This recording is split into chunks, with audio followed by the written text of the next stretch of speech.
Et bonjour à toutes et à tous, j'espère que la nuit a été bonne, elle a encore été très courte pour moi, je ne vais pas vous mentir, c'est dur ce matin, ça picote pas mal, mais on a des belles choses qui se passent, on a des moins bonnes nouvelles sur les US. Ouah, c'est une semaine costaud, c'était évident. Ladies and gentlemen, on démarre le Crypto Café.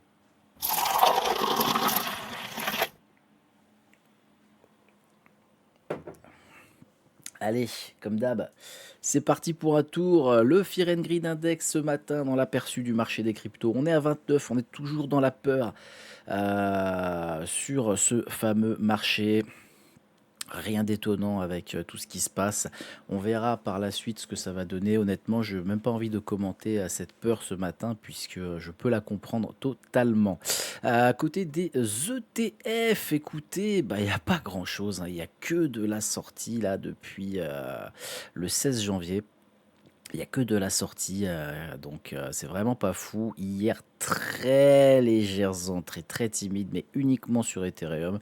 Sur Bitcoin, il y a 9 millions qui sont sortis, c'est vraiment pas énorme. On a une Bitcoin dominance qui est à 59,1%, Ethereum 11,8% et les autres à 29%.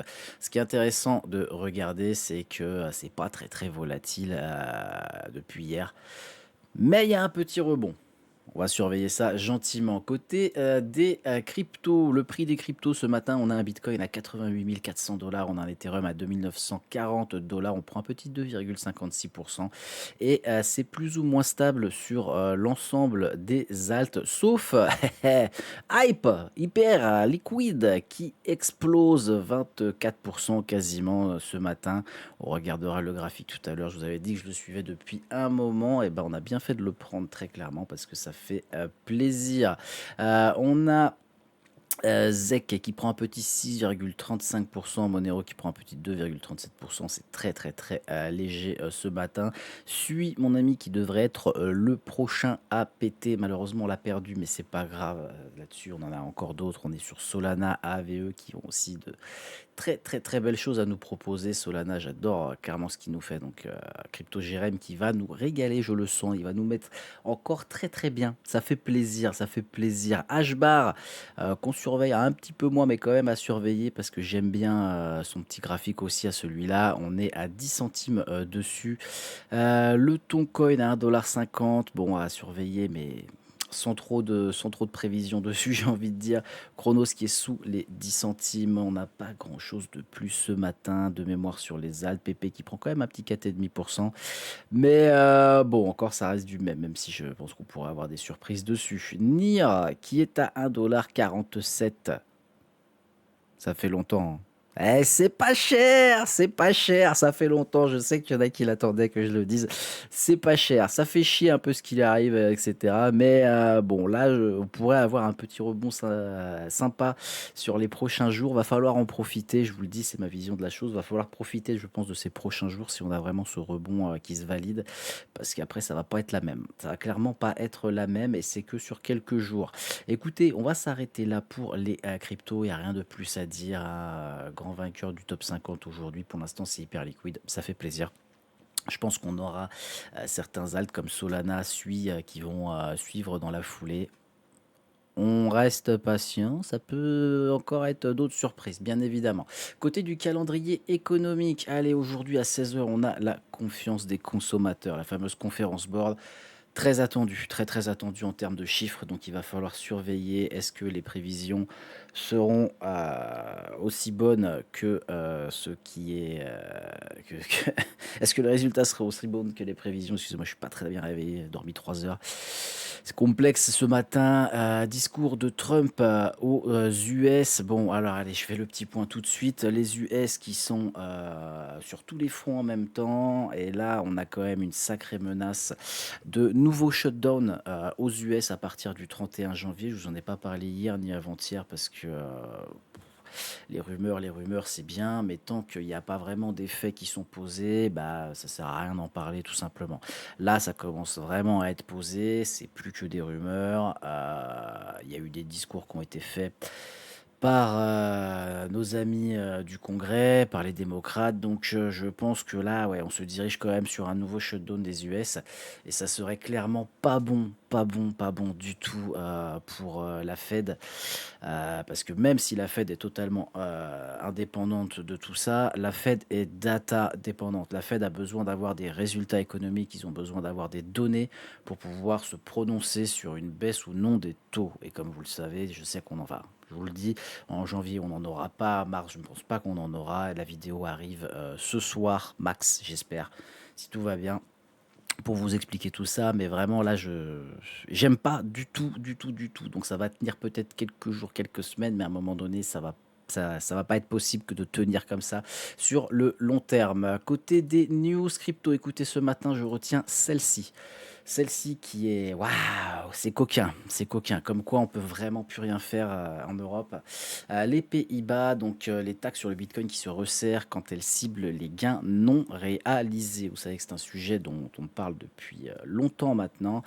Il y a plusieurs pays qui veulent, taxer des gains qui ne sont pas réalisés, sur vos cryptos. Je trouve ça aberrant, voilà, aberrant. Vous n'avez même pas encore gagné réellement cet argent, qu'on veut déjà vous taxer dessus, comme quoi ça devient de pire en pire et qu'il devient vraiment important de pas faire n'importe quoi entre guillemets avec ces cryptos. Donc faites attention parce que ça c'est clairement le genre de loi qui pourrait arriver en France sous peu et voire sur toute l'Europe, hein. De toute façon, on a de plus en plus de transparence qui est effectué au niveau des échanges, centralisés. Donc, bien évidemment, tout le monde va être au courant, de ce que vous avez, combien vous avez, et cetera, et cetera. Donc, il est important de se protéger de ça. Faites très, très, très attention, bien évidemment. Côté des graphes, allez, on va aller regarder un petit peu ce matin, notre ami, le Bitcoin. Donc, hier, je vous parlais de ce fameux gap, CME qu'on est en train de retravailler. Il prend le temps, hein. Il prend vraiment le temps. Est-ce qu'on va, juste revenir retravailler cette petite trend ici, venir, gentiment remonter? Écoutez, là, je vais pas vous mentir, je ne sais pas. Je ne sais pas. Moi, je me pose toujours la question de qu'est-ce que c'est que, cette chose-là? Voilà. Qu'est-ce que c'est que ça? Voilà, ceci, bah, cette figure-là, pour ceux qui connaissent, vous savez, hein. Est-ce que, on a vraiment pété et qu'on va juste retravailler gentiment, peut-être faire une mèche pour réellement se péter la gueule et ça serait donc un beer flag, hein, très clairement? Ou est-ce que non, il faut pas le prendre en compte et on va regarder tout de suite le daily, regardez. Est-ce que on va pas prendre ça en compte et on va venir retravailler toute cette zone? Alors je l'ai tracé ici un petit peu comme ça, voilà. Hop, magnifique. Voilà, on a, ce petit rebond ici. Est-ce qu'il faut prendre ça en compte ou est-ce qu'il faut pas plutôt se mettre en H4 et faire un truc dans ce style? Voilà, on a la cassure, on aurait, retest ici de cette zone-là et là, on se pète la gueule violemment.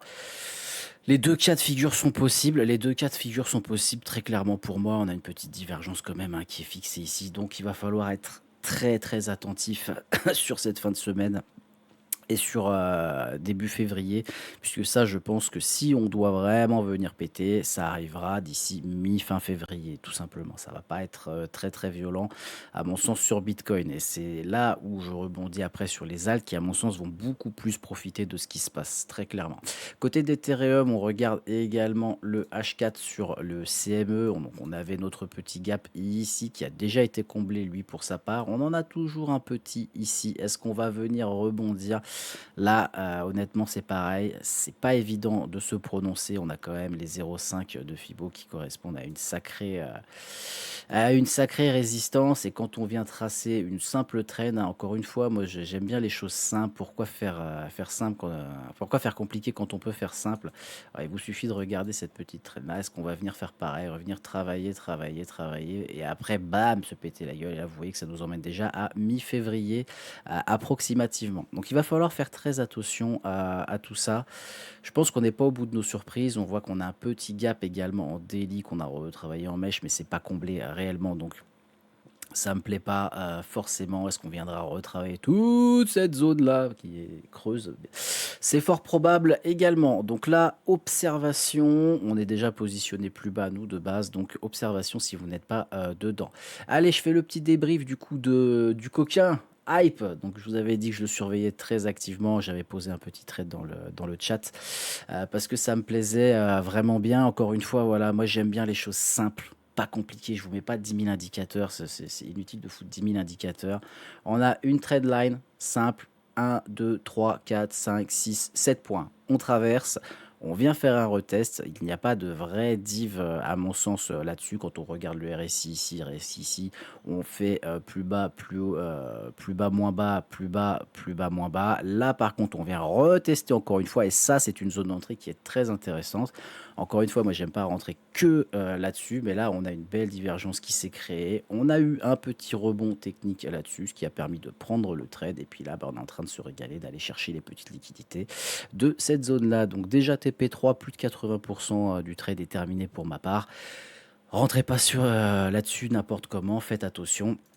C'est toujours coquin et c'est toujours très volatile en crypto, en tout cas sur ces altes-là. Maintenant, ce qu'on pourrait avoir tout simplement, qu'on a eu cette petite trend, encore une fois, très basique, qui a été pétée, sauf qu'on a décollé fortement. Pourquoi pas revenir, recorriger, retravailler pour aller péter cette zone-là et terminer le trade. Il me reste que 20% dedans. Si ça fait ça ou que ça vient retravailler même cette zone-là, peut-être que je rechargerai. Je vous le dis, voilà, peut-être que je rechargerai encore une fois, histoire de lui remettre une petite couche, hein, parce que quand ça donne un peu d'argent, ça bien donner un peu plus, ou en reprendre. Ah, attention, faut faire attention, ça peut partir vite. On peut faire de l'argent très vite en crypto, mais on peut perdre beaucoup très vite aussi. Je parle en connaissance de cause. Donc, bah écoutez, ça devrait le faire. On verra. Est-ce que ça fera ça? Est-ce que ça corrigera? Ça, c'est dans plus longtemps. Vous voyez que là, moi, je me prononce déjà pour mi, voire fin février. Donc, zen. On ne devrait pas non plus être dans une crise monumentale, sauf catastrophe, encore une fois, dans les prochains jours. Voilà, ladies and gentlemen, c'est tout pour moi ce matin. Je vous souhaite à toutes et à tous une excellente journée. On reste attentif et ça va le faire. N'hésitez pas à nous rejoindre sur le canal. La bise!